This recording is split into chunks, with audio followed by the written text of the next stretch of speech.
એક સમયની બહુ અદ્ભુત લીલા છે કે એક સમયે રૂકમી સાથે અતિ સ્નેહ વરસાવાને કારણે રૂકમી રાજ્યમાં રહી રહ્યો હોય અને એક સમયે જુગાર રમાતો હોય, માને ચોપાટના પાઠ રમાતા હોય. એ ચોપાટ વખતે કહેવાય કે રૂકમી રમતમાં આગ્રહપૂર્ણ એટલો રમતો હોય મંત્રીઓની સાથે. એવા સમયે બલદેવજી મહારાજ પધારે. બલદેવજી મહારાજ જોવે રૂકમી અભિમાન અને ગર્વિષ્ઠ બનવાને કારણે થઈ એ રૂકમીએ બલદેવજીનું અપમાન કરવા લાગ્યો. આખીર બલદેવજીને ક્રોધ વ્યાપ્યો અને બલદેવજીએ પોતાના શક્તિ બાહુબળે કરી અને આ રૂકમીને હણી નાખ્યો છે. અસુર અને આતતાઈ માન અને ગર્વિષ્ઠ બની અને જ્યારે આગળ વધે ત્યારે એને હણી નાખવામાં આવે છે. બલિના પુત્ર બાણાસુર સાથે પણ યુદ્ધ કરી અને અનિરુદ્ધને જે બંધક બનાવવામાં આવ્યો હતો, ભગવાને આ પરમાત્માએ પ્રદ્યુમ્નની સહાયતાથી બલદેવજીની સહાયતાથી બાણાસુર દ્વારા પોતાના પુત્રને છોડાવ્યો. ત્યાર પછી અદ્ભુત લીલાને કહે કે રાજન, કુરુંશ દેશની અંદર ભગવાનના સમાન આડંબર કરનારો પોંડ્રક નામનો વ્યક્તિ રહેતો હતો. જે પોંડ્રક ભગવાનના સમાન સુદર્શન ચક્રને ધારણ કરે, મુંગઠ ધારણ કરે, મોરપીંછને ધારણ કરે, વેજંતી સમાન માળાઓ ધારણ કરે, કસ્તુભ મણીની માળાઓ ધારણ કરે, પિતાંબર ધારણ કરી અને પોતાના જ્યેષ્ઠ ભાઈનું નામ પણ બલદેવ રાખ્યું હતું. અને કુરુંશ દેશનો આ રાજા કહેવાય કે ભગવાનને દૂત દ્વારા પત્ર લખી અને કહે છે કે આપ બધા વાસુદેવ કહેવાઓ છો, પણ આપ સત્ય નથી, હું સત્ય છું. માટે આપ સર્વે મારા શરણે થાવ, નહીતર અન્યથા મારી સાથે યુદ્ધે ચડો. અને જ્યારે પત્ર લખ્યો ત્યારે આ પત્ર દૂતી આવી ભગવાનને કહેવા લાગ્યો. ભગવાને આ પત્ર સાંભળે ઉગ્રસેન વગેરે રાજાઓ હતા, આ બધા હસવા લાગ્યા છે. ભગવાને દૂતને કહ્યું છે કે અમે યુદ્ધ કરીશું. ભગવાનના સમયમાં પણ ભગવાન જેવા પાખંડને ધરનારા હતા. પોંડ્રક જે છે પાખંડી છે, ભગવાનના સમાન આડંબર કરનારો છે. બહુ અદ્ભુત લીલાઓ છે. ભગવાનના ખૂબ સારા એક ભક્ત હતા, દીવાન હતા, જે શેખજી હતા. અને એ શેખ ભક્ત બહુ ભગવાનના ભજનાનંદી ભક્ત. પણ ભગવાનના આશ્રિત થયા પછી, સત્સંગ મળ્યા પછી, નંદ સંતોના સત્સંગો મળ્યા પછી, કેવા ગોપાળાનંદ સ્વામી જેવા સત્પુરુષો મળ્યા, મુક્તાનંદ સ્વામી જેવા સાધુ પુરુષ મળ્યા. પણ મનમાં એક ભાવ રહે, જો ભગવાન મારા પર અનુગ્રહ કરે ને તો હું આ સત્સંગ, આ ભગવાન, આ પરમેશ્વર જે મને ઓળખાણા એ બધાને ઓળખાવું. શેખજીના મનમાં આવો નિર્ણય રહે. પણ ભગવાન કાંઈક મને ઐશ્વર્ય આપે તો ઐશ્વર્યના પ્રભાવથી હું બધાને આ સત્સંગ અને ભગવાન ઓળખાવું. એકવાર સભામાં બેઠા હતા ભગવાન શ્રી હરિની સામે અને શેખજી સંકલ્પ કરતા હતા ભગવાન કાંઈક ઐશ્વર્ય પ્રદાન કરે તો હું અનેકને ભગવાનમાં જોડું. આ ભગવાને તો ફળશ્રુતિ કહી છે ને, કોઈ કહેવાય કે પામર જીવ, જગતના જીવને કોઈ જીવાત્મા ભગવાનનો ભક્ત ભગવાનમાં જોડે તો એક બ્રહ્માંડ તાર્યાનું ફળ એને પ્રદાન થાય છે. વિચાર હતો અને ભગવાનને જાણ્યું કે આવો શુદ્ધ હૃદયનો ભાવ છે. તો ભગવાને શેખજી શું વિચારી રહ્યો? કહે છે મહારાજ કંઈક કૃપા કરો, ઐશ્વર્ય આપો ને તો આપ પ્રગટ પ્રમાણ કળિયુગની અંદર વિચરી રહ્યા છો. એ પરમાત્મા આપના સ્વરૂપને બધાને પ્રકાશિત કરવું, સર્વને ઓળખાવું, પામર જીવોને ભગવાન ઓળખાવું. ભગવાન કહે શેખજી જાઓ, અમે તમને ઐશ્વર્ય આપીએ છીએ. ભગવાન ચપટી વગાડી ઐશ્વર્ય આપ્યું. કહ્યું કે તમારી દાઢી સામે જોશે એટલે એને સમાધિ થશે. તમારે લોકોને સામે બેસાડી દાઢી સામે હાથ ફેરવતા કહેવાય કે એના અંતર્મનના ભાવો આપ જાણી જશો કે અંદર મનમાં શું વિચારી રહ્યો છે. શેખજી ભગવાને આજ્ઞા કરી કે જાઓ તમે ફરો, વિચરણ કરો. ફરતા ફરતા શેખજી ભુજનગર ગયા. પણ ભગવાને જતી વેળાએ કહ્યું હતું જો શેખજી ભગવાન થવા પ્રયત્ન ન કરશો, ભગવાનના સમાન ભોજનો ભાવ ગ્રહણ કરવાનો પ્રયત્ન ન કરશો, જ્યાં ત્યાં કહેવાય કે પોતાના ભોજનો કરી અને ભ્રષ્ટ ન થશે. બહુ સમજાવ્યા હતા, નહીતર આ બધી શક્તિ જતી રહે છે. ભુજનગર બાજુ પ્રયાણ કર્યો અને એ શેખજી કહેવાય કે લોકોના અંતર્મનના ભાવ કેવા લાગ્યા. કોઈ પાસે બેસે, સામે આવે, સમાધિ કરાવે, એની દાઢી જોઈને સમાધિ થાય. શેખજીની સામે બેસે અને સમાધિ થાય, અંદર મનમાં શું વિચારી રહ્યો એ શેખજી એના સંકલ્પ ભાવ કહે એટલે પેલા વ્યક્તિને તો ભાવ થાય. શેખજીની સેવા કરવા લાગ્યા, શેખજીને સાચવવા લાગ્યા. લોકો કહે છે કે શેખજી તમે તો ભગવાન જેવા છો, તમારે ભગવાનના જેમ કરવું જોઈએ. શેખજી ભગવાનના સમાન એમને વસ્ત્ર ધરાવવા લાગ્યા ને એમને ભોજનો જમાડવા લાગ્યા ને ખૂબ સેવાઓ કરવા લાગ્યા. શેખજીની શેખજી ભગવાન થઈને ફરવા લાગ્યા, આડંબર કરીને ભગવાનના સમાન ભટકવા લાગ્યા અને કહેવાય કે વિચરણ કરે ભગવાનના જેવો ઠાઠ માઠથી પોતાનું જીવન જીવે.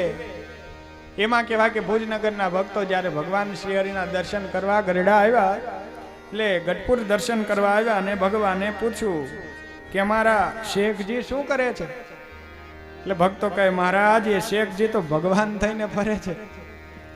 મહારાજ કહે મારો શેખડો ભગવાન થઈને ફરે અને ભગવાન આમ જ્યાં ચપટી વગાડી ત્યાં બધો પાવર જતો રહ્યો. આડંબર કરનારો કોઈ પણ વ્યક્તિ આડંબરમાં કેટલો આગળ વધી જાય એ જાણી શકાય નહીં.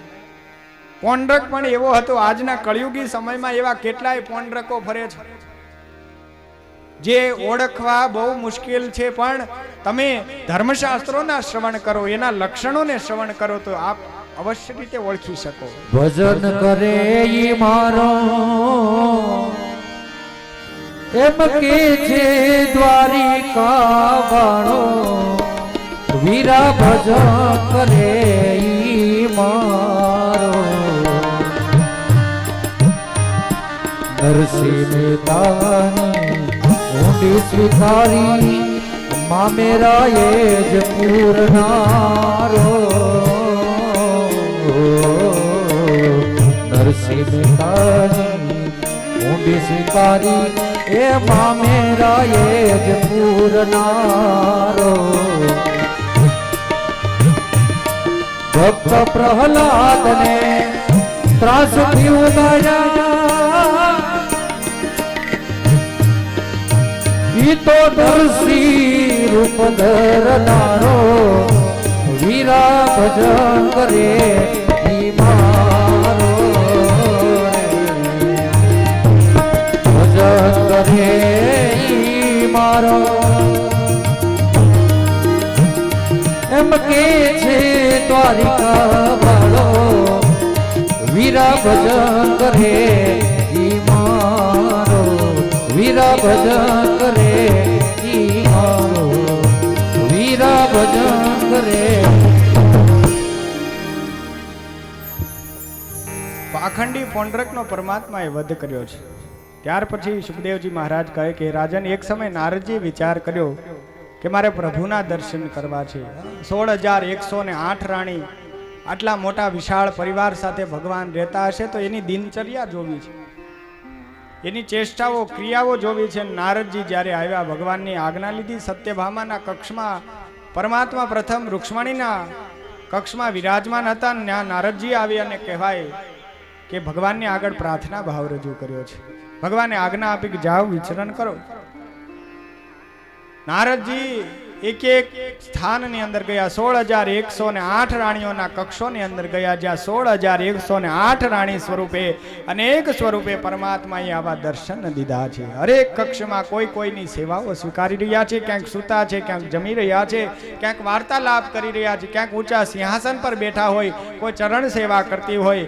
આવી રીતે 16,108 સ્વરૂપે ભગવાને ત્યાં દર્શન આપ્યા છે. નારદજી ખૂબ પ્રસન્ન થયા, રાજી થઈ અને નારદજી રહેવા લાગ્યા છે. સત્રાજીત યાદવની કન્યા સત્યભામાને પણ એક સમય ભગવાનની તુલા કરવાનો વિચાર આવ્યો કે ભગવાનને તોડી લેવા છે અને કહેવાય કે તમામ ઘરેણા પાત્ર લઈ આવીને મૂક્યા છે. ભગવાનને એક તુલામાં બેસાડ્યા છે, પણ તુલાવાળું પાત્ર કહેવાય કે જેમાં ભગવાન બેઠા છે એ પાત્ર હંમેશા નીચું જ રહે છે અને પોતાના ઘરેણા વસ્ત્ર આભૂષણો મૂક્યા એ ઓછા પડે છે. જામવંતીની પાસે જાય અને કહે છે કે આપ દેવી આમાં કોઈ આભૂષણો મૂકો, ભગવાનની તુલા થાય. ભગવાનની તુલા થાય એવો ભાવ રજૂ કર્યો છે. પણ જામવંતી કહે કે દેવી હું પરણીને આવી પણ હું કશું લઈને આવી નથી, મારી પાસે કશું નથી. તેમ છતાંય પ્રભુએ જે મને આપ્યા એ આપું છું, એ આપ્યા. તેમ છતાંય ભગવાનની તુલા સમાન ન થઈ. આખિરકાર રૂક્ષ્મણીજી પાસે ગયા છે. સત્યભામાજીને ધનનો ગર્વ હતો અને ગર્વ ભગવાને ઉતાર્યો, અભિમાન ઉતાર્યું. ભગવાનની પાસે રહેવું હોય તો અભિમાન ન પોસાય. ધનથી ભગવાનને તોલવા પ્રયત્ન કરશો તો ભગવાન તોલી શકાશે નહીં. ભૌતિક પદાર્થો ભગવાનને ક્યારેય તોલી શકતા નથી. અને કહેવાય કે રૂક્ષ્મણીજીની પાસે ગયા. રૂક્ષ્મણીજીને કહે કે દેવી આપ પ્રદાન કરો, કંઈક વસ્ત્ર ઘરેણા આપો, કોઈ એવા કિંમતી પદાર્થો આપો કે જેનાથી ભગવાનની તુલા થાય.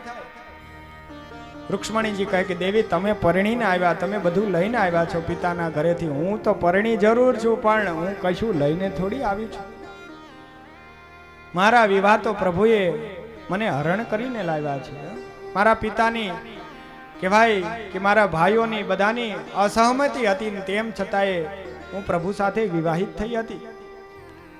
પણ દેવી સાંભળો, તમે જો પ્રભુની તુલા જ કરવા માંગતા હોય ને તો પ્રભુને અતિ પ્રિય છે અને જેનો મહિમા ખૂબ ધર્મશાસ્ત્રોએ ગાયો છે એવા તુલસી પત્ર છે, હું તમને પ્રદાન કરું. આ તુલસી પત્ર લો અને તુલા કરો ભગવાનને, ભગવાનને તોલી લો. રૂક્ષ્મણીજી ના આપેલા તુલસી પત્રની સામે જોઈ અને સત્યભામા વિચાર કરે કે અરે રે, આટલા ધન, આટલો કહેવા કે સોના મહોરો, હીરા મોતી માણેક જવેરાત મૂક્યા, એટલા આભૂષણો મૂક્યા, તેમ છતાં જે ભગવાનની તુલા એ સમાન રૂપમાં ન થઈ, એ ભગવાન શું આ તુલસીના પાંદડે તોડાઈ જશે? સંશય ભાવ છે. નારદજી આવ્યા છે. નારદજી કહે કે દેવી આપ તત્પર તો દાવ, આપ તત્પરતા દાખવો. આખી તુલસી પત્ર લીધા છે, તુલસી પત્ર લાવી અને કહેવાય કે આવા તુલસી પત્ર જ્યારે મૂકવાનો ભાવ રજૂ કર્યો અને તુલસી પત્ર જ્યારે ત્રાજવાની અંદર મૂક્યા ત્યાં તો એ તુલા સમાન રૂપની અંદર થઈ આવી અને ભગવાન તુલસીના પાંદડે તોડાના. હેજી એવા ગુણ તો ગોવિંદના ગવાણા. ભગવાન પરમેશ્વર છે. એ જીવા ગુણ તો ગોવિંદ ના ગવાણા, એ જીવા ગુણ તો ગોવિંદ ના ગવાણા. ઓ નાથ તમે તુલસી ને પાંદડે તોડાણા, ઓ નાથ તમે તુલસી ને પાંદડે તોડાણા. હે જી એવા ગુણ તો ગોવિંદ ના ગવાણા, હે જી એવા ગુણ તો ગોવિંદ ના ગવાણા. ઓ નાથ તમે તુલસી ને પાંદડે તોડાણા, ઓ નાથ તુલસી ને પાંદડે તોડાણા. હો ડાળે બહુ નામીને સેવ્યા, બોલડીએ બંધાણા. હો ડાળે બહુ નામીને સેવ્યા, બોલડીએ બંધાણા. કૃપા કરીને પ્રભુજી પધાર્યા, કૃપા કરીને પ્રભુજી પધાર્યા. ઠાકોર વાળા દરસારા, ઓ ઠાકોર વાળા દરસારા. ઓ નાથ તમે તુલસી ને પાંદડે તોડાણા, ઓ નાથ તમે તુલસી ને પાંદડે તોડાણા. ઓ નાથ તમે તુલસી ને પાંદડે તોડાણા. આ ભગવાનને જો તોલા કરવી હોય તો વાસ્તવમાં એક તુલસી પત્ર પણ કાફી છે. આ ઉત્તમ ઉદાહરણ છે. ભૌતિક પદાર્થોથી નહીં, ભાવથી ભગવાન પ્રસન્ન થાય છે. શાલિગ્રામની આપ પૂજા કરો છો, શાલિગ્રામની પૂજામાં તુલસી પત્ર અવશ્ય લેવા જોઈએ. ભગવાન શિવની પૂજા કરો છો, બિલ્વપત્ર અવશ્ય લેવા જોઈએ. એક પાંદડાથી ભગવાન રાજી થઈ જાય. વિચાર તો કરો. પાન આપો ને રાજી થાય. કોઈ માણસને પાન આપો, જોવો રાજી થાય કે નહીં. કોઈ માણસ રાજી નથી થતો પાંદડાને ભાળીને. કાગળ આપો તો પણ રાજી નથી થતો, પણ જેમાં ભારત સરકારના ગવર્નરની સહી હોય આને ભાડીને રાજી થઈ જાય. આ ભગવાન કેવા દયાળુ છે કે પાંદડાથી રાજી થઈ જાય. આ કૃપા વરસાવનારા ભગવાન છે, કૃપા વત્સલ ભગવાન છે. સુખદેવજી મહારાજ આગળ કહે કે હે રાજન, પરમાત્માની ખૂબ લીલાઓ છે. આ પરમાત્મા પાંડવોની સહાયતા પણ કરી હતી. પાંડવોના ભાગની અંદર ખાંડવ વન આવ્યું હતું, જે વનમાં કશું નથી, કેવળ વન અને વન છે. આવા ખાંડવ વનની અંદર પામ્યા પછી પાંડવો જે છે ભગવાનની પાસે ભાવ રજૂ કર્યો અને ભગવાન પધાર્યા. ભગવાન અર્જુનજીને લઈને ગયા છે અને આ ખાંડવ વનમાંથી ભગવાને અસંખ્ય ધન, અસંખ્ય હાથી, ઘોડા, રથ, ઐશ્વર્ય વસાવી આપ્યું. અને એ પરમાત્માએ અર્જુનજીને ગાંડીવ અને તીર, ધનુષ, કમાનો વગેરે પ્રદાન કર્યા. ઇન્દ્રની નગરી અને એ ભગવાને જે વસાવી આપી એવી અદ્ભુત નગરી માને ઇન્દ્રપ્રસ્થ નગરી ભગવાને પોતાની શક્તિથી વસાવી આપી. દિલ્હીના સ્થાનને આગળ હસ્તિનાપુર અને નવી દિલ્હીનો ભાગ એ આ ઇન્દ્રપ્રસ્થ નગરીનો ભાગ છે. આવી નગરી ભગવાને વસાવી આપી. ઇન્દ્રપ્રસ્થ નગરીમાં તમામ સુખ, વૈભવ અને સુખ શાંતિથી સંપન્ન થયા છે. દુષ્ટ એવો દુર્યોધન દાજવા લાગ્યો છે. શકુની મામા વગેરે દાજી રહ્યા છે કે ખાંડવનમાંથી આ બધું કેમ મળ્યું. શકુની કહે છે કે એના પાસે ભગવાન કૃષ્ણ છે, માટે એને બધું મળે છે. જેને પાસે ભગવાન હોય એને બધું મળે. આ ભગવાને કૃપા દ્રષ્ટિ કરી છે. આખિરકાર ધર્મરાજ યુધિષ્ઠિરે પોતાના રાજ્યમાં રાજસુ યજ્ઞનો પ્રારંભ કર્યો છે. રાજસુ યજ્ઞની અંદર જુદા જુદા અનેક બ્રહ્મર્ષિ ઋષિમુનિઓને આમંત્રણ દીધા છે.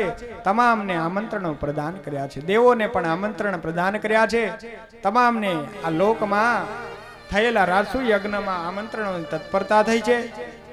પિતામહ ભીષ્મ, દ્રોણ, ગુરુ દ્રોણ વગેરેને આમંત્રણો અપાયા છે. કૃપાચાર્યને આમંત્રણ અપાયા છે. ધૃતરાષ્ટ્ર મહારાજાને પણ આમંત્રણ અપાયા છે. તમામ આવ્યા છે અને આવો વૈભવ જોઈ રહ્યા છે. આ ધર્મરાજના આંગણે રાજસુ યજ્ઞ થઈ રહ્યો છે. આ રાજસુ યજ્ઞની અંદર કહેવાય કે ધર્મરાજ યુધિષ્ઠિરે શિશુપાળ વગેરેનો પણ આમંત્રણો આપ્યા છે. આ પરમાત્મા એક સમયે કહેવાય કે ભીમસેન, અર્જુનજી અને સાથે લઈ અને બ્રાહ્મણનું વેશ ધરી અને જરાસંધ જે છે એના રાજ્યની અંદર ગયા છે. બ્રાહ્મણ વેશે ભગવાન ગયા છે. બ્રાહ્મણ વેશે ગયા. જરાસંધનો નિયમ હતો કાયમિક ધોરણે શિવ પૂજા કરવી. શિવ પૂજા સમાપ્ત થાય પછી બ્રાહ્મણોને ભેટ ધન આપવું, જે કાંઈ પણ પદાર્થો માગે એ આપવું. ભગવાન બ્રાહ્મણ વેશે ગયા છે અને જરાસંધ પાસે જઈ અને ભગવાને દ્વંદ્વ યુદ્ધની માંગણી કરી છે. દ્વંદ્વ યુદ્ધની જ્યારે માંગણી કરી ત્યારે ભગવાનને ઓળખી ગયો. જરાસંધ કહે છે તું તો ભાગેડું છો, 17 વખત મારી પાસેથી ભાગી ગયો છો, માટે તારી સાથે યુદ્ધ કરાય નહીં. ભગવાન અર્જુનજીને કહે છે લો તો આમની સાથે યુદ્ધ કરો. કહે છે કે આ તો દુર્બળ કાયા છે, આની સાથે પણ હું યુદ્ધ કરું નહીં. આખિરકાર ભીમસેનને બતાવ્યા. ભીમસેનની સાથે યુદ્ધ કરવાની વાત કરે છે. જરાસંધ કહે કે મારા રાજ્યમાં રહે, 1 માસ સુધી રહી અને સંતૃપ્ત થાય, તાજા માજા પૃષ્ઠ થાય પછી હું એની સાથે યુદ્ધ કરું. અને આખિરકાર આ દ્રષ્ટાંતને ભગવાન શ્રી હરિએ વચનામૃતોમાં પણ લીધું છે કે દુષ્ટ એવા આસુરી જનો, દૈત્ય સ્વરૂપ કહેવાય કે રાજાઓ હતા, પણ શરણે આવેલાને તો એ પણ મારતા ન હતા. ભીમસેન, અર્જુનજી અને ભગવાન કૃષ્ણચંદ્ર પરમાત્મા પોતાની સાથે દ્વંદ્વ યુદ્ધ કરી અને હણવા માટે આવ્યા છે એ જાણે છે, પણ શરણે આવ્યા હતા ત્યાં સુધી એને રક્ષણ આપ્યું છે. ત્યાં સુધી તો એને પણ હણ્યા નથી. એટલે માટે ભગવાન કેવા દયાળુ, તો કે ભગવાન એવા દયાળુ છે કે શરણે આવેલાને હણતા નથી. દૈત્ય દેવા દૈત્ય, અસુર જેવા અસુર પણ શરણે આવેલાને હણતા નથી. ભગવાન એના રાજ્યમાં રહે છે. ભીમસેન તાજામાં જ્યાં પૃષ્ઠ થયા, આખીર જરાસંધ સાથે દ્વંદ્વ યુદ્ધ કર્યું છે, બાથ બીડી છે. જરાસંધને પરાસ્ત કરવામાં ભીમસેન ખૂબ મૂંઝાયા. એવા સમયે ભગવાને એક પૃથ્વી પર પડેલું તણખલું લઈ અને બે ચીર ભાગ કરીને બતાવ્યું છે કે આવી રીતે ઉત્તર અને દક્ષિણની અંદર આ કહેવાય કે દેહને ચીરી નાખો. અને આખીરકાર બંને પગ પકડ્યા છે, ઊભા બંને ભાગથી ચીરી નાખ્યો. જે જરા નામની રાક્ષસીએ સાંધી આપ્યો ને જેનાથી જરા સંધ માને સાંધો થયેલો હતો, ભીમસેને એ સાંધાને તોડી નાખ્યો છે. માને સુષુમ્ના નાડીની તમામ કહેવાય કે ઊભી ધારા મૂલાધાર ચક્રથી લઈ અને બ્રહ્મરંધ ચક્ર સુધીની તમામ ચક્રોને ચીરી નાખ્યા અને એક ઉત્તર એક દક્ષિણ દિશાની અંદર ફેંકી દીધા અને જરાસંધનો વધ કર્યો છે. ભગવાન રાજ્યમાં પાછા આવ્યા છે જ્યાં શિશુપાળ ભગવાનનું અપમાન કરવા લાગ્યો. સહદેવ અને નકુલે કહ્યું કે આ રાજસુ યજ્ઞમાં સર્વશ્રેષ્ઠ જો કોઈ પુરુષ હોય તો એકમાત્ર ભગવાન છે, માટે એને મુખ્ય અતિથિ તરીકે સ્વીકાર કરવા જોઈએ, મુખ્ય અધિપતિ તરીકે સ્વીકાર કરવા જોઈએ. જે શિશુપાળ ના દ્વારા સહન ન થયું. કોઈ વિચાર કરે, આજ લીલાઓમાં લખાયેલું છે કે એ ભગવાન જ્યારે બ્રાહ્મણો ઋષિમુનિઓ ભોજન જમી રહે પછી એના પત્તરો ઉઠાવતા હતા. પત્તર ઉઠાવી ભોજનના પત્તર ઉઠાવવાની ભગવાન સ્વયં સેવાઓ કરતા હતા. એવા દયાળુ પરમેશ્વર છે. કોઈ અતિથિ બન્યા હોય, અતિથિનું ગૌરવ મળ્યું હોય ને એ વ્યક્તિ પત્તર ઉઠાવે, આવું તો કેમ બને? પણ આ ભગવાનનું નિર્માનીપણું પણ છે, નિર્ગુણ પરમેશ્વર છે. ભગવાનનું શિશુપાળ અપમાન કરવા લાગે, તું તો ચોર છે, તું તો ગાયોનો ગોવાળિયો હતો, તે ગોપીઓને રડતા છોડ્યા, જશોદાને રડતા છોડ્યા, તે અનેક દુષ્ટને માર્યા. શિશુપાળ ભગવાનની સાથે કહેવાય કે વેરઝેરનો ભાવ લઈને પ્રગટ થયેલો છે. શ્રુતકીર્તિનો દીકરો છે, વસુદેવજીના બહેન શ્રુતકીર્તિજી અને એનો દીકરો આ સ્વયં શિશુપાળ. જે શિશુપાળ જન્મ્યો ત્યારે 4 હાથો હતા અને 3 નેત્રો હતા. ઋષિમુનિઓને સમાધાન પૂછ્યું. ઋષિમુનિઓ કહે કે જેને જોઈ અને એના હાથ ખરી જાય સમજો કે એના હાથે જ એનું મૃત્યુ છે. શ્રુતકીર્તિ પાસે જ્યારે ભગવાન એકવાર દર્શને આવ્યા ત્યારે એ પરમાત્મા આ બાળકને જોયો છે અને પરમાત્માના જોવાથી આ 4 હાથોમાંથી 2 હાથ સરી ગયા છે, ત્રીજું નેત્ર અદૃશ્ય થઈ ગયું. ત્રીજું નેત્ર 2 હાથ જ્યારે અદૃશ્ય થયા ત્યારે જાણ્યું કે આ કૃષ્ણના હાથે જ આ બાળકનું મૃત્યુ છે. કહ્યું છે શ્રુતકીર્તિજી, બુવા સ્વયં ફઈ જે છે સ્વયં ભગવાન કૃષ્ણને કહે છે કે મારા પુત્રના 100 અપરાધો તમે ક્ષમા કરજો.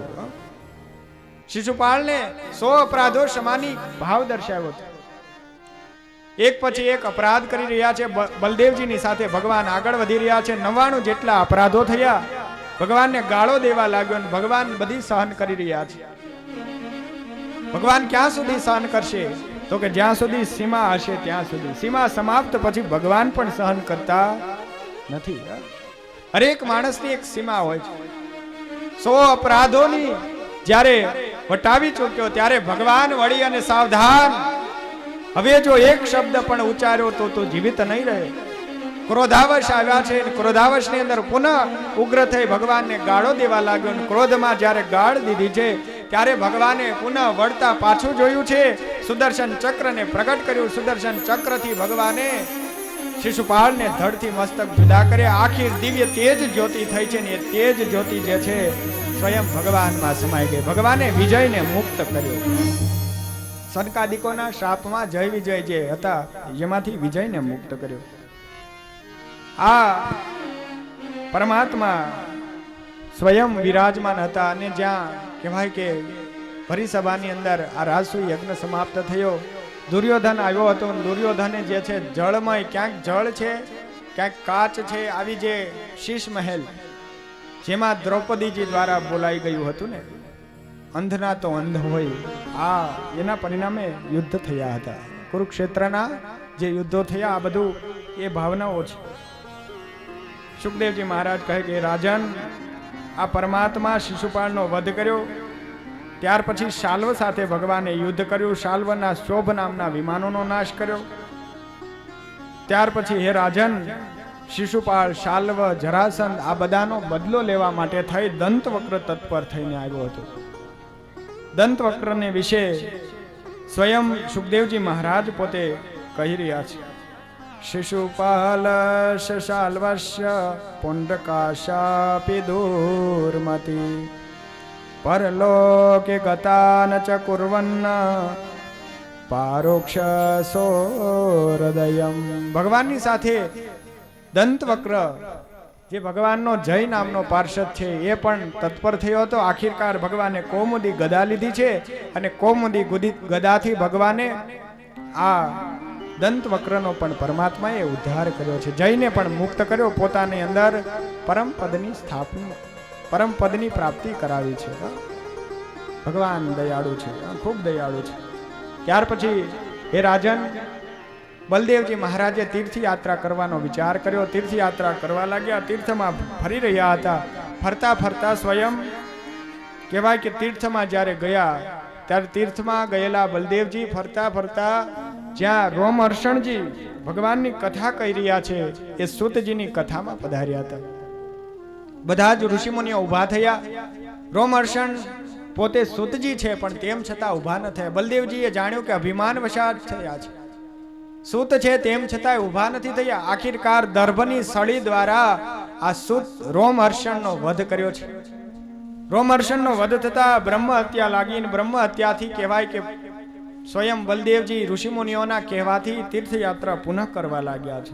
નૈમિષારણ્ય વનની અંદર ઋષિમુનિઓ જ્યાં યજ્ઞ વગેરે કરી રહ્યા છે, આ બધા સ્થાનોની અંદર બલદેવજી તીર્થયાત્રા કરી રહ્યા છે. ખૂબ અદ્ભુત લીલા છે. ત્યાર પછી સુખદેવજી મહારાજ લીલામાં આગળ વધતા કહે હે રાજન, આ ભગવાનને પામવા માટેના ભગવાનના પરમ ભક્ત પણ એવા હોય છે, દિવ્યતા વાળા ભક્ત હોય. શું ભક્તની વાત કરું?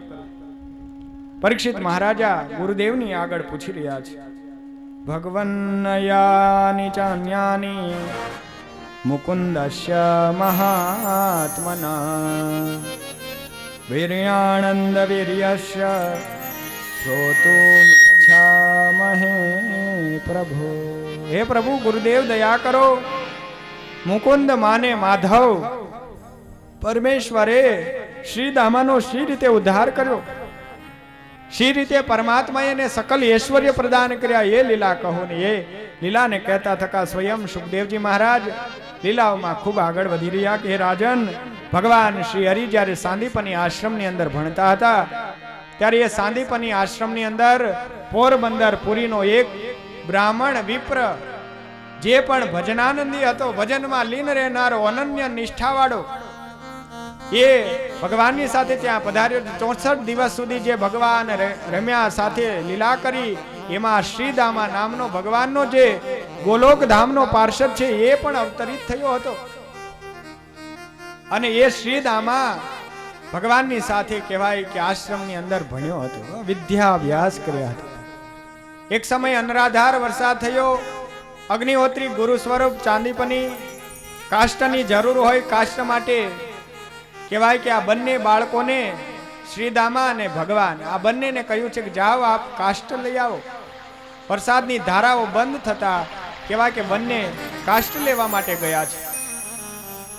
જતી વેળાએ ગુરુ માતાએ કહ્યું કે લો, આવવામાં થોડો વિલંબ થાય, વરસાદી વાતાવરણ, આ કહેવાય કે ડાળિયા જે છે હું તમને ભેટ આપું છું. સુદામાજીએ જે કહેવાય કે શ્રીદામા એ સુદામાજીએ પોતાના 2 મુઠ્ઠી ભાગ જે કહેવાય કે ડાળિયા આપ્યા ને એ પોતાના ખીચામાં લીધા. પોતાના ખીચામાં લઈ અને બંને મિત્રો ગયા છે. કાષ્ટ એકત્ર કર્યું છે. કાષ્ટ એકત્રિત કરી અને તત્પર થયા અને ચાલવા માટે જ્યાં તૈયાર કરે. પુનઃ અનરાધાર વરસાદ અને સર્વ જળમય થયો. વરસાદ બંધ રહેવાનું નામ લેતો નથી. વીજળી અને પવનોના કડાકા થઈ રહ્યા છે. એવા સમયે પ્રચંડ ધ્વનિથી મૂંઝાઈ જાય અને બંને વિચાર કરે કે હવે ક્યાં જશું. એવા સમયે કહેવાય કે વૃક્ષનો સહારો લેવામાં વૃક્ષ પર ચડી ગયા છે. બંને વૃક્ષ પર ચડી અને બેઠા છે. ભૂખ લાગી છે, તૃષા લાગી છે. એવા સમયે સુદામાજીને યાદ આવ્યું. સુદામાજી ખીચામાંથી કહેવાય કે પેલા ગુરુ માતાએ આપેલા ડાળિયા જમવા લાગ્યા છે. જમતા જમતા એટલી ભૂખ લાગી કે ભગવાનના જે ભાગ્યના હતા એ પણ પોતે જમી ગયા.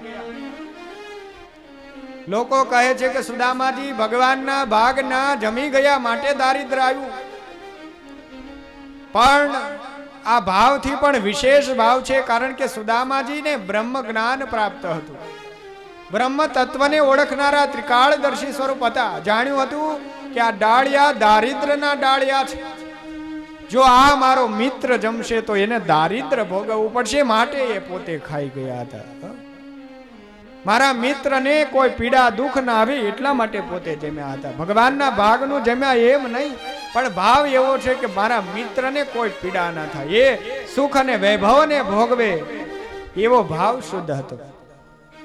લાકડાનો ભારો લઈ પરત આવ્યા, ગુરુ માતાને સમર્પણ કર્યા. 64 દિવસ વિદ્યા અભ્યાસ કરી બંને મિત્રો એકબીજાને મળવાના ભાવ પ્રગટ કરી અને જુદા પડ્યા હતા. કેવા કે પોરબંદર પુરી, જ્યાં પોર માતાજીનું મઢ મંદિર આવેલું છે, એવા સ્થાનની અંદર આ વિપ્ર વસી રહ્યો છે, જેની પત્ની સ્વયં સુશીલા નામની એક કન્યા સાથે વિવાહિત જીવનની અંદર જીવી રહ્યા છે, પણ અતિ નિર્ધનપણાની અંદર જીવી રહ્યા છે. અતિ ગરીબાઈ અને દારિદ્રપણું છે. બે સંતાનો છે પોતાની આગળ, પણ નિયમ અને વ્રત ટેક ધારી થઈને બેઠા છે. અયાચક વ્રત છે. કોઈ આપે તો એક જ ઘરનું ગ્રહણ કરવું, અન્ય ઘરે ભિક્ષા યાચના કરવા ન જવું. માગ્યા વિનાનું જે મળે એ ગ્રહણ કરી એમાં સંતોષી જીવન જીવવું. શમદમ ક્ષમા સંતોષ આદિ ગુણે યુક્ત થવું, એ જે ભાવના એને અનુસરીને જીવન જીવનારા છે. રાજાએ આદેશ કર્યો કે આપ મારા કીર્તનોની રચના કરો, મારા ગુણગાન કરો, હું બદલામાં ધન આપીશ. તો નંદ સંતો આપણા જેમ કહેતા કે આ મુખે કરી હરિના કીર્તનો ગાયા, હરિનું સ્મરણ કર્યું, હવે આ જીભે કરીને કોલચા ચવાય નહીં. રાજાને ચોખ્ખી મનાઈ કરી હતી. નિર્ધનપણામાં રહ્યા, અતિ દારિદ્રપણામાં રહ્યા. એક જ ઘરે જાય, જે ભિક્ષા મળે એ ભિક્ષાથી પોતાનો નિર્વાહ કરનારા એવા સુદામાજી હતા. પોતાનું જીવન ખૂબ કહેવાય કે દુષ્કર પૂર્ણ, ખાવા માટે પણ તલસી રહેતા હોય. ક્યારે ભોજન મળે, ક્યારેક ન મળે, પાછા પધારે. બાળકો રડી રડી અને માતાને કહે, માં ભોજન આપો. માતા કઈક શું આપું બેટા, કઈ ભોજન નથી. ભોજન તમારા પિતાશ્રી ભિક્ષામાં લાવ્યા નથી, આજ ભોજન નથી. એમને ભૂખ્યા ઝડપાય અને પુત્રોને સુવાડી દે, પોતે પણ ભૂખ્યા ઝડપી અને સૂઈ જાય. ભગવાન નું અખંડ અનન્ય નિષ્ઠાથી ભજન કરે છે. ભગવાન વિના પોતાની મનોવૃત્તિ ક્યાંય જતી નથી. પણ દારિદ્ર કેવી રીતે દૂર થાય? સુદામાજી વિચાર કરે કે શું કરીએ, શું ઉપાય કરીએ. પણ સુશીલાજી રડતા રડતા કહે કે સ્વામીનાથ, હું ભૂખી રહી જાઉં, તમે ભૂખ્યા રહી જાઓ, પણ આ બાળકોને કેમ ભૂખ્યા રાખવા? કઈક દયા કરો, આ દયા કરો, તમે કૃપા કરો. મેં સાંભળ્યું છે આપની પાસેથી અનેક વાર કે દ્વારકાધીશ આપના પરમ મિત્ર છે, રાજા ધીરાજ છે. આપ એની સહાયતા કેમ નથી લેતા? આપ એની સહાયતા લો, એ જે પ્રદાન કરશે, રાજા છે, થોડું ધન આપશે, વસ્ત્ર આપશે, આપણો નિર્વાહ આરામથી થઈ જશે. આ દારિદ્ર આમનમ દૂર નહીં થાય. આપના અયાચક નિયમ વ્રતથી તો અમે પણ શું કરીએ? આ પુત્રોને ભૂખ્યા જોઈ અને મારું જીવન જીવવું મને વ્યર્થ લાગે છે, માટે દયા કરો, આપ કઈ ઉપાય કરો. તમે દ્વારકાધીશ પાસે જાઓ અને જાઓ. જ્યારે હઠ પકડી સુશીલાજી કે તમે જાઓ જ, આ પુત્રો માટે જાઓ, કારણ કે આ 2-3 દિવસો સુધી ઉપવાસો પડે આ પુત્રને, એ મારાથી જીરવાતું નથી. આખિરકાર સુદામાજી જવા માટે તૈયાર થયા. પોતાના જૂના જીર્ણ વસ્ત્રો સમાન છે, તૂટેલી ફાટેલી ધોતી, સાંધા કરેલા છે, હાથમાં લાકડી છે, વૃદ્ધાવસ્થાની એવી સ્થિતિ. અને એવા સુદામાજી વિચાર કરે. સુશીલાજી બાજુના ગ્રહની અંદર ગયા છે. ત્યાંથી કહેવાય કે 3 મુઠ્ઠી જેટલા તાંદુલ લઈને આવ્યા છે, પૌવા લઈને આવ્યા છે ને પ્રદાન કર્યા છે કે લો, આપ મિત્ર પાસે જાઓ, ખાલી હાથે ન જવાય, આ ભેટ એને ધરજો. અને આખિરકાર સુદામાજી આ પોટલી વાળી છે ને આ પોટલી પોતાના કમરે બાંધી અને ધીમે ધીમે આ સુદામાજી આગળ વધી રહ્યા છે. આ સુદામાજી કહેવાય કે ધીમે ધીમે આગળ વધતા પોરબંદર પુરીથી જ્યાં બેટ દ્વારિકા છે આ સ્થાનની અંદર પધાર્યા છે. ઉઘાડે પગે ચાલ્યા આવે છે. પહેરવા માટે પગરખા નથી, વસ્ત્ર પણ પૂર્ણ ધારણ કરવા માટે નથી ને એવા સુદામાજી અતિ દારિદ્રપણાથી જીવનને જીવનારા અને એવા સુદામાજી આગળ વધતા વધતા જ્યારે જઈ રહ્યા હોય દરવાજે ગયા છે, દરવાણીએ રોક્યા છે. દરવાણી જે છે કહે છે, કોણ છો મહાત્મા? આપ જેવા વિપ્ર કોણ છો? કહે છે, હું સુદામા છું. અમે દ્વારકાધીશના પરમ મિત્ર છીએ. અમે સુદામાપુરીમાં સાથે ભણતા હતા. દ્વારપાળ હસવા લાગ્યો, કહે છે કે હે વિપ્રવર, હે ભૂદેવ, આપને કોઈક ભૂલ થતી હોય એવું જણાય છે. ક્યાં આપનો વેશ અને ક્યાં દ્વારકાધીશ, જરા વિચાર તો કરો. અને એવા સમયે કહેવાય કે સુદામાજી ઓળખાણો બતાવે પણ તેમ છતાં દરવાણી માને નહીં અને આખિરકાર સુદામાજી પરત વળવા ગયા. પરત વળી અને કહેવાય કે જઈ રહ્યા હોય દરવાણીને દયા આવીને મહારાજા ભગવાનની આગળ જઈને કહેવા લાગ્યા, દ્વારકાધીશ પરમાત્માની પાસે પોતે ગયા છે. अरे द्वारपालो कन्हैया से कह दो, अरे द्वारपालो कन्हैया से कह दो, घर पे सुदामा गरीब गया है. अरे द्वारपालो कन्हैया से कह दो, घर पे सुदामा गरीब गया है.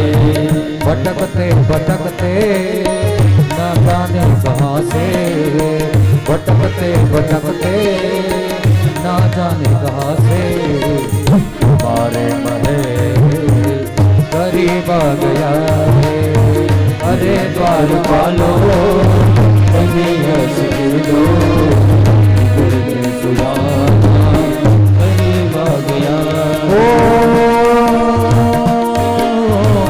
ना सर पे पगड़ी ना तल पे जामा, बता दो कन्हैया तुम्हारा सुदामा.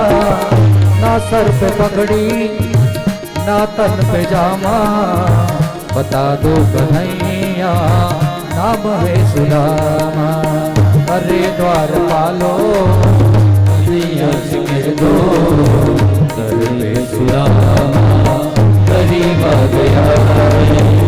घर पे सुदामा गरीब गया है. घर पे सुदामा गरीब गया है.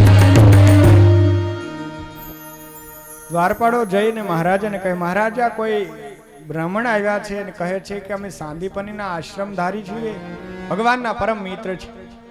ભગવાનને એ સમયે પટરાણીઓ જે છે ભગવાનને શણગારી રહી હોય, વસ્ત્ર આભૂષણો પહેરાવતી હોય. ભગવાન આખીકાર મુંગટ પડતો છોડ્યો છે અને ભગવાન દોડવા લાગ્યો. ભગવાનના ખેસ પડી ગયા છે, ચાખડી પહેરવાનું ભૂલી ગયા છે ને એ ભગવાન આગળ ગયા. ઓ સુદામા, ઓ સુદામા, ઓ સુદામા કરતા કરતા ભગવાન જ્યારે બહાર ગયા, ભર્યા ચોકની અંદર સુદામાજી મળ્યા છે ને સુદામાજીને બાથમાં ઘાલીને ભગવાન ભેટી પડ્યા. સર્વને આશ્ચર્ય થયું કે આ સુદામા, આ ભગવાનના મિત્ર. સર્વે સ્વીકાર કર્યો છે. ભગવાનનો ભક્ત ગમે તે સ્થિતિએ હોય પણ એ તો ભગવાનનો ભક્ત છે. સુદામાજીને લઈ અને ભગવાન કહેવાય કે પુનઃ પોતાના રાજ્યમાં આવ્યા છે. સુદામાજીને સુંદર મજાના સ્નાનાદિ કરાવી વસ્ત્ર ધારણ કરાવ્યા છે ને એ સુદામેજીના સ્વયં પગ પખાડ્યા છે, પગ ધોયા છે, સેવાઓ કરવા લાગ્યા ભગવાનની. પટરાણીઓ જોવે કે આવા કોણ છે? રૂક્ષ્મણીજી કહે કે આ જ ભગવાનના પરમ સ્નેહી મિત્ર છે, જે ભગવાનને વિદ્યાભ્યાસમાં સાથે હતા. સરસ મજાની ધોતી વસ્ત્રો પહેરાવી અને સુદામાજીને તત્પરતા દખાવી.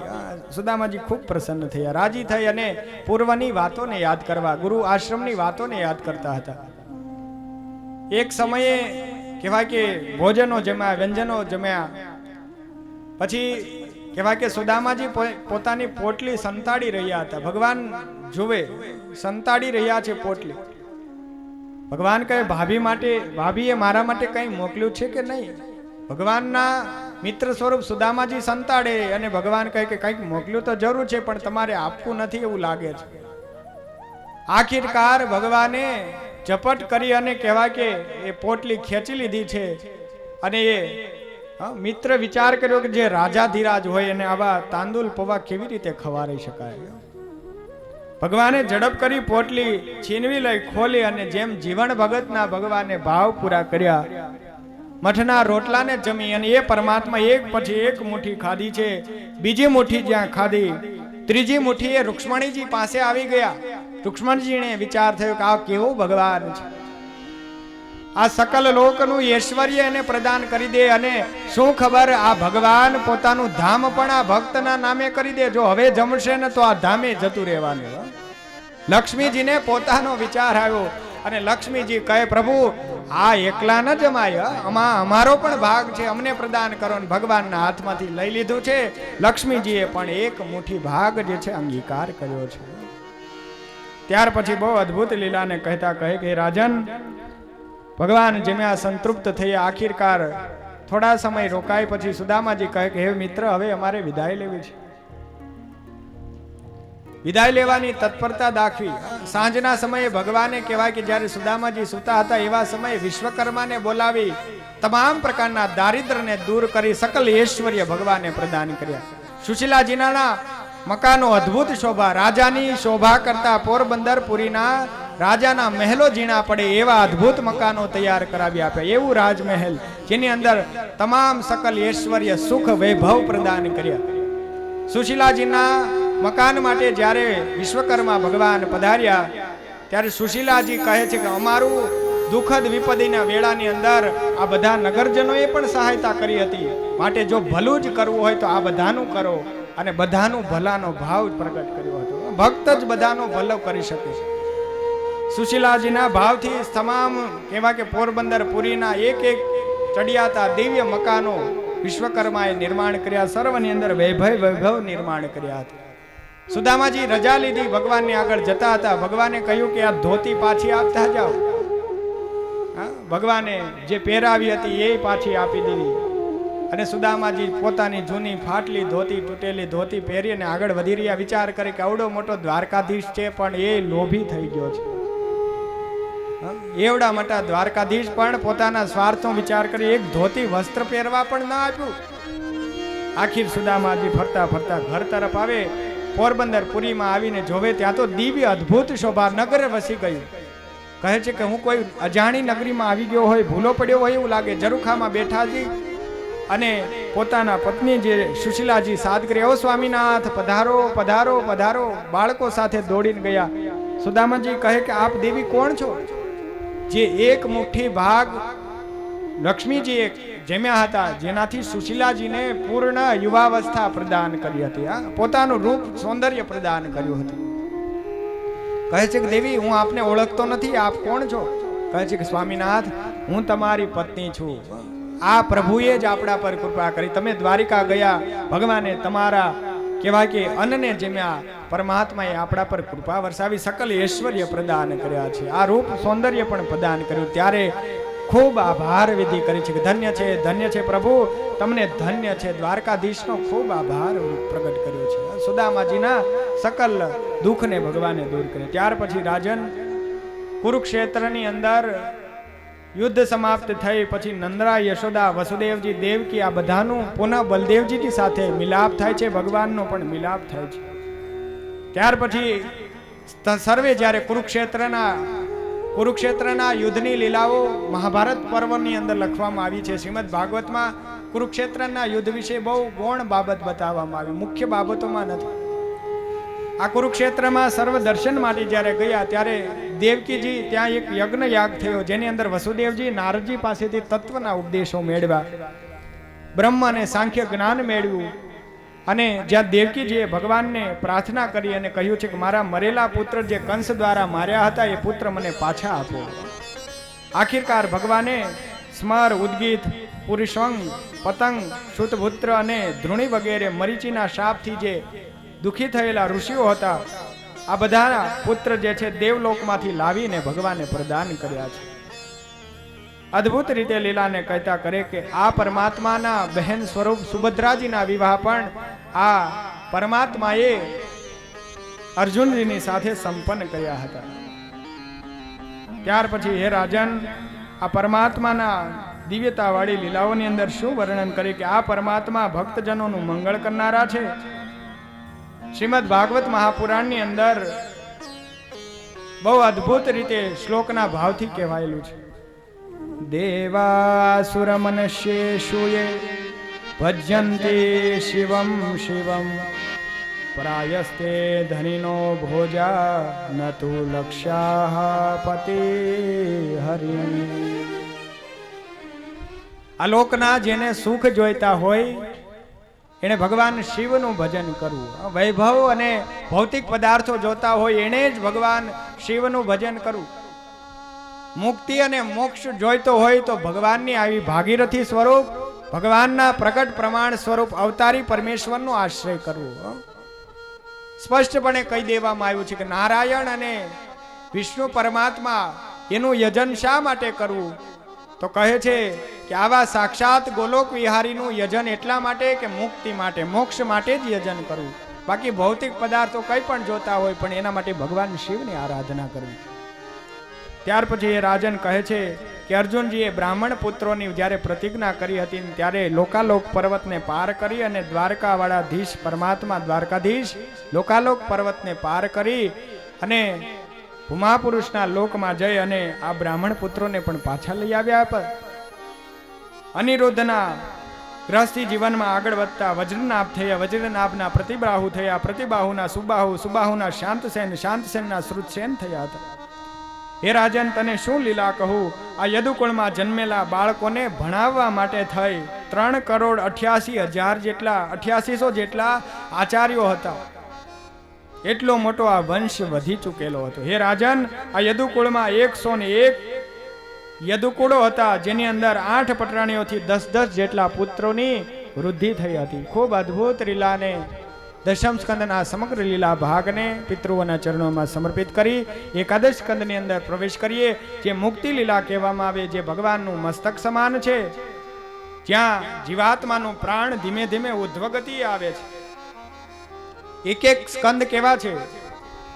એક એક સ્કંદ જે છે ઉધ્વગતિ કરનારા છે. મસ્તક સુધી આવી ગયા. માને જીવાત્મા ઉધ્વગતિ કરનારો. આપણું તિલક પણ ઉધ્વપૂર્ણ તિલક છે. ગરુડ પુરાણની અંદર જે 9 છિદ્ર બતાવવામાં આવ્યા છે, આંખ, કાન, નાક, મુખ જે છે, આ બધા માધ્યમો છે બ્રહ્મરંધની અંદર, ત્યાંથી કહેવાય કે જીવાત્મા જાય. આ ઉધ્વગતિના પ્રમાણો છે. ભગવાનનું મસ્તક સમાન આ એકાદશ મુક્તિ સ્કંદ, જેની અંદર 31 અધ્યાયો વર્ણવિત કરવામાં આવ્યા છે, જેની અંદર સુખદેવજી મહારાજ લીલાને કહી રહ્યા છે. હે રાજન, કૃત્વામ દૈત્યવધમ કૃષ્ણમ સરામો યદુભીવૃત ભુવો વૃતાદય ભારમ જવિષ્ઠમ જનયન કલીમ. હે રાજન, આ યદુવંશની અંદર શું વર્ણન કરું? એક સમયે ઋષિમુનિઓ ભૃગુ, અત્રિ, ચ્યવન વગેરે યમુનાના કાંઠે તપશ્ચર્યા કરતા હોય. જામવંતીનો પુત્ર સાંબ આવી પેટ પર તાંસડું બાંધી અને કહેવાય કે નારીનો વેશ ધરીને આવ્યો હતો. નારીનો વેશ ધરી અને આવી અને ઋષિઓની આગળ કહેવાય કે મશ્કરીઓ કરવા લાગ્યો. હે બ્રહ્મર્ષિઓ, હે ઋષિઓ, આપ તો બ્રહ્મ તત્વજ્ઞાનને જાણો, ભવિષ્યને જાણો છો. કહો, મારા ગર્ભમાં કયો શિશુ છે અથવા કન્યા છે? ઋષિમુનિઓએ ધ્યાન કરીને જોયું તો કહે છે કે આ તો આડંબર અને નારી વેશ ધરી અને મશ્કરી કરી રહ્યો છે.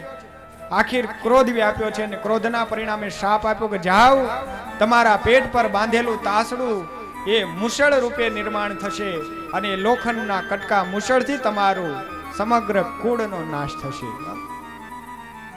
આખિરકાર ક્ષમા યાચના કરી પુનઃ પાછા ઘરે આવ્યા અને પેટ પરથી જ્યાં કહેવાય કે તાંસલું જોયું, પણ તાંસલું ના હતું, મુશળનો લોખંડનો ટુકડો હતો. ઉગ્રસેન રાજાની પાસે ગયા. સાંબે પૂછ્યું કે શું કરીએ, આવો શાપ મળ્યો છે. કહે છે કે આ લોખંડના ટુકડાને ઘસી નાખો. આખી ઘસી નાખવામાં આવ્યો. એને જે ભૂકો થયો એ ભૂકાને કહેવાય કે પ્રભાસના ક્ષેત્રમાં વેરી દેવામાં, ફેંકી દેવામાં આવ્યો. 100 જેટલો ભાગ વધ્યો એ પણ દરિયામાં ફેંકી દેવામાં આવ્યો. એને આ તમામ નિર્ભય થયા કે હવે કોઈ મૃત્યુનો ભય રહ્યો નથી. મૃત્યુથી હવે આપ સૌ પરત થઈ ગયેલા છે. આકાશ માર્ગે દેવતાઓ આવ્યા, બ્રહ્માજી આવ્યા અને ભગવાનની પ્રાર્થના કરવા લાગ્યા. હે પ્રભુ, હવે આ લોકમાંથી વિદાય લઈ અને પ્રભુ ધામમાં પધારવાનો સમય થયો છે. नेवान्यत्य परिभवोष्य भवेत् कथिञ्चिन्तन मत्संश्रयस्य विभोन्याहनस्य नित्यम अन्तः कले यदुकुलस्य विधाय वेणुः स्तंभस्य विहितमिवं शांतिमुपेमि धाम। हे प्रभु હવે આપ ધામ પધારો। બ્રહ્માજીને કહેવાથી કહે છે કે કળિયુગનો સમય નજીક આવી રહ્યો છે પ્રભુ, આપ આ દ્વાપરના અંતમાં થયો છો, માટે દ્વાપરનો સમય પૂર્ણ થવાનો છે, માટે આપ ધામમાં પધારો। કળિયુગ પોતાનું રાજ્ય આધિપત્ય સ્થાપે એ પૂર્વ ધામમાં પધારો। આખિરકાર ભગવાને વિચાર કર્યો છે, તમામને છોડીને ભગવાન પ્રભાસના ક્ષેત્રની અંદર ગયા છે। પ્રભાસના ક્ષેત્રની અંદર જ્યાં ભગવાન ગયા, ભગવાનના સામ વગેરે પુત્રજનો જે હતા એ પણ પાછળ પાછળ મદિરાઓના પાનમાં વ્યસ્ત થયા, જે ગાંધારીજીનો શ્રાપ હતો। ગાંધારીજીએ કુરુક્ષેત્રના મેદાનમાં ભગવાનને શ્રાપ આપ્યો હતો કે મારા જેમ 100 પુત્રોને તમે હણ્યા છે એમ તમે પણ કુળ વિહીન થાવો, તમારો પણ કુળ ન રહે। આ શ્રાપને ભગવાને અંગીકાર કર્યો હતો। ભગવાન આખિરકાર પ્રભાસ ક્ષેત્રમાં ગયા, સામ વગેરે પુત્ર પણ મદિરા પાન કરી અને પધાર્યા। જે ભૂકો કહેવાય કે મુસળનો ફેંક્યો હતો એમાંથી કહેવાય કે એરણ નામના વૃક્ષ થયા, જે તીક્ષ્ણ ધારદાર કહેવાય કે એવા વૃક્ષો, અને એકબીજા મદિરા પાનમાં એટલા બધા વ્યસ્ત થયા, એકબીજાની મશ્કરીઓ કરતા કરતા એકબીજાનો તિરસ્કાર કરવા લાગ્યા, અપમાન કરવા લાગ્યા, અને આખિરકાર ક્રોધાવશમાં આવ્યા છે અને આ એરણના વૃક્ષમાંથી પાન તોડી તોડી એકબીજાને મારવા લાગ્યા છે। આખિર તમામ ત્યાં મૃત્યુ પામી યાદવા સ્થળી નિર્માણ થયું। આ બાજુ ભગવાન કહેવાય કે એક પવિત્ર એવા વટવૃક્ષના છાયણે બેઠા છે, પગની આટી મારી અને પરમાત્મા પ્રભાસના ક્ષેત્રમાં બેઠા છે। પરમાત્માનો મુંગઠનો મણિ જળકાટ કરી રહ્યો છે, મોરપીંછ ધારણ છે, પિતાંબર ધારી છે, અનેક કૌસ્તુભ વૈજયંતી માળાઓ છે, કાનના કુંડળ છે, કેવા કે આભૂષણો ધારણ કર્યા છે, હાથમાં કડલાઓ ધારણ કર્યા છે। એવા ભગવાન ચાખડીઓ દૂર મૂકી અને પગની જમણી આટી મારી અને ભગવાન વિચાર કરી રહ્યા છે। એવા સમયે જે લોખંડનો ટુકડો ફેંકી દેવામાં આવ્યો, એક માછલીએ ગળી ગઈ, એ માછલી માછીમારની જાળમાં આવી અને એ માછીમાર કહેવાય કે એ બજારમાં ગયો, બજારમાં જઈ અને એ મુસળના કટકાને વેચવા લાગ્યો। ને જ્યારે એક જરા નામના એ પારધીએ જે લીધો, જે લઈ અને કહેવાય કે મૃગ્યા કરવા માટે વનમાં આવ્યો અને જોવે તો એક મણિ જળકાટ કરી રહ્યો છે, કોણ છે કશું દેખાતું નથી, અને આખિર તીર ચલાવી અને મુસળના કટકાને સીધે સીધો ભગવાનના ચરણારવિંદમાંથી આર પાર ઉતારી દીધું।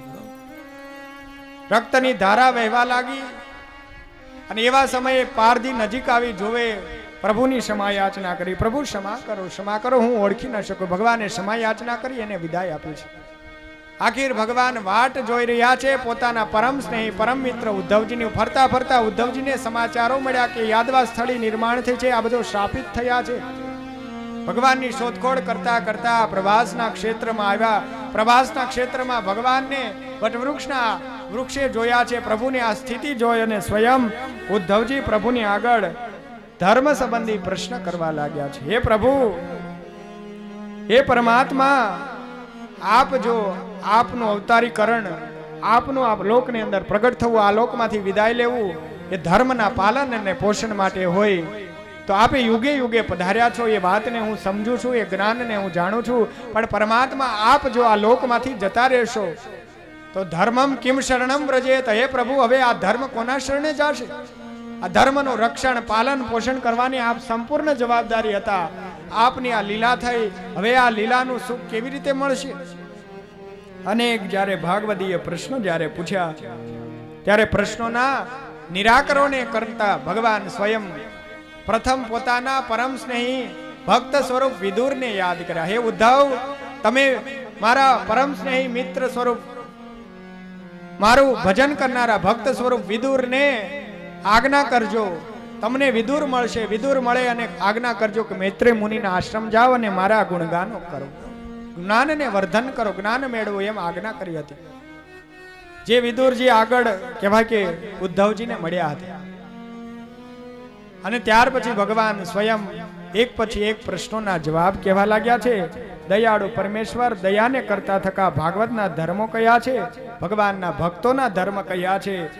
ત્યાર પછી માયા અને માયાથી તરવાના ઉપાયો ભગવાને કયા છે. કળિયુગની અંદર પ્રભુનું નામ સંકીર્તન ભક્તિ જ એ માયાથી તરાવનારી છે, પાર ઉતારનારી છે. ત્યાર પછી બ્રહ્મ તત્વ સમજાવ્યું છે, કર્મ અને અવતારો સમજાવ્યા, અને છેલ્લે દત્તાત્રેય ભગવાનના જે 24 ગુરુઓ છે, પૃથ્વી, વાયુ, આકાશ, જળ, અગ્નિ, ચંદ્રમા, સૂર્ય, હોલો, અજગર, સમુદ્ર, પતંગિયું, મધમાખી, હાથી, પારધી, હરણ, માછલું, વેશ્યા, ટીટોડી, બાળક અને કુમારિકા, આ બધા જ કહેવાય કે દ્રષ્ટાંતો સભર એ દત્તાત્રેય ભગવાનની વાત કરી છે. તમામ ઉપદેશો આપી અને દેવોએ આવી અને આખિરકાર ભગવાનની પ્રાર્થના કરી કે હે પ્રભુ, હવે ધામની અંદર પધારો. 125 વર્ષની એ વયે મર્યાદા જેની અંદર પરમાત્માની દેવોએ પ્રાર્થના કરી છે. ત્વમ તો સર્વ પરિતજ્ય સ્નેહમ સ્વજન બંધુષુ મત્સ્યાવેશ મન સમ્યક સમદગ્નિય ચ શ્વમામ. હે રાજન, દેવોની પ્રાર્થનાથી આખિરકાર ધર્મ કોના શરણે જશે? આ બધો ઉપદેશ ઉદ્ધવજીને કહેતા હતા. કહે છે પ્રભુ કે ઉદ્ધવ, આ કળીકાળની અંદર ભગવાન વેદવ્યાસ દ્વારા જે મારું અપર સ્વરૂપનું જ્ઞાન પ્રકાશિત થયું છે, માને મારું વાંગમય સ્વરૂપ સ્વયં સાક્ષાત ધર્મશાસ્ત્ર, સતશાસ્ત્ર માને ભાગવત સંહિતા આ જ ધર્મનું પોષણ કરશે, ધર્મની વૃદ્ધિ કરાવશે. ધર્મના આશરે રહેનારો મારો છે, એનું રક્ષણ કરવાની જવાબદારી મારી છે, એને મુક્ત કરવાની સ્થિતિ મારી છે. આ ધર્મ સત્શાસ્ત્રોના શરણે જશે, સત્પુરુષોના શરણે જશે અને કલ્યાણનો ધોરી માર્ગ આ પૃથ્વી પર પ્રશસ્ત થશે. ખૂબ અદ્ભુત ઉપદેશ કર્યા છે. ત્યાર પછી ભગવાન આ લોકમાંથી વિદાય લીધી છે, પણ પરમાત્મા તો દિવ્ય સ્વરૂપે ભૌતિક દેહને છોડે છે, પણ પરમાત્મા તો આ લોકમાં વિચરણ કરનારા છે. ભગવાન ક્યાંય જતા નથી. ભગવાન આ લોકની અંદર છે. ભગવાનના ભક્તજનો ભગવાનને કેવી આગળ શુદ્ધ ભાવનાઓ હોય છે. પ્રભાસના એક ક્ષેત્રની અંદર કહેવાય કે જ્યારે આ શેષનારાયણ સ્વરૂપ બલરામજી આ દ્રશ્ય જોયું તો પોતે પણ આખિરકાર વિદાય લઈ અને પાતાળ લોકની અંદર પોતે જતા રહ્યા છે. ત્યાંથી મૂળ પોતાના સ્થાનની અંદર જતા રહ્યા છે.